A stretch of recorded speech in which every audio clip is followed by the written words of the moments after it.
Hello everyone, ঘড়ির কাঁটায় এখন 11টা আর এখন আমি রেডি হয়ে চলে যাব স্টেশনের দিকে। তো দেখো, তোমাদের সাথে কথা বলতে বলতে আমি কিন্তু চলে এসেছি অশোকনগর স্টেশনে। এবার আমি নিউ ব্যারাকপুর যাওয়ার ট্রেন ধরবো। ট্রেনটা একটু লেট ছিল, এই কারণে আমি বসেছিলাম আর বাবা গেছিলো টিকিট কাটতে। তো দেখো, তোমাদের সাথে কথা বলতে বলতে আমার কিন্তু ট্রেনটাও চলে এসছে। তো ট্রেনে করে আমি চলে গেছিলাম নিউ ব্যারাকপুর। তারপরে এখন হাঁটতে হাঁটতে আমি যাচ্ছি। বেসিক্যালি আমি যাচ্ছিলাম দিদির বাড়িতে, যে দিদির ভিডিও তোমরা এর আগে আমার চ্যানেলে কিন্তু দেখেছো। বেসিক্যালি আজকে ছিল দিদির 7 মান্থের বেবি শাওয়ার আর আমাদের বাবলির জন্মদিন, মানে দিদির যে বড় মেয়ে আছে সেই মেয়েটার আজকে বার্থডে।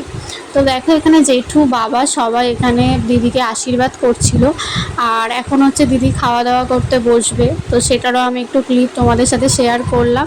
তোমরা যারা যারা আমার ভিডিওটা দেখছো তারা অবশ্যই আমার দিদির আগামী বেবিটার জন্য অবশ্যই শুভকামনা করো, যাতে ভালোই সব কিছু মিটে যায়। দেন দেখো, এই যে আমার বাবলি, ওর কিন্তু আজকে বার্থডে ছিল 3 বছরে।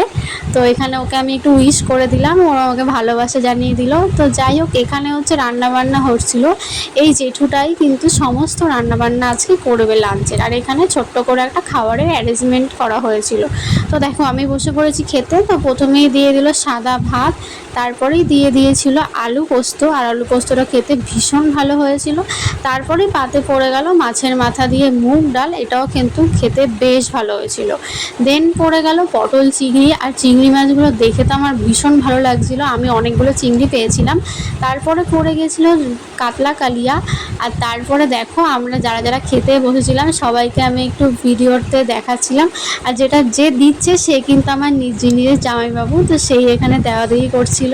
তারপরে আমার পাতে পড়ে গেল চাটনি, তারপরে পাতে পড়ে গেল পাঁপড়, আর লাস্টে পড়ে গেল পায়েস, কারণ জন্মদিন বাড়ি পায়েস ছাড়া তো কোনো কথা হবে না। তারপরে পড়ে গেলো এত বড় একটা মিষ্টি, আর লাস্টে না হলেই নয়, সেটা হচ্ছে আইসক্রিম। তো আইসক্রিম দিয়ে আমার লাঞ্চ কমপ্লিট করে এখন আমি বসে গেছি বেলুন ফোলানোর কাজে। হ্যাঁ, তবে আমি একা ছিলাম না, আমার সাথে বিক্রম ছিল আর একটা ভাইও কিন্তু ছিল। তো ওরা আমাকে বেলুন ফোলাতে সাহায্য করছিল, কারণ আমরা সন্ধ্যে টাইমেই বাবলির বার্থডেটা আর কি নিজেরা ঘরোয়া মতো করে সেলিব্রেট করব। তো সেই কারণেই এত কিছু তোড়জোড়। অ্যাকচুয়ালি সত্যি কথা বলতে বাবলির বার্থডেটা এরকম ছোটো করেই সেলিব্রেট করা হয় ঘরের কিছু মানুষজনদের নিয়ে, মানে আমরাই করি, প্রত্যেক বছরই এইভাবেই সেলিব্রেট করা হয়। তো নেক্সট ভিডিওটা দেখা হচ্ছে বার্থডে ভ্লগের সাথে। বাই।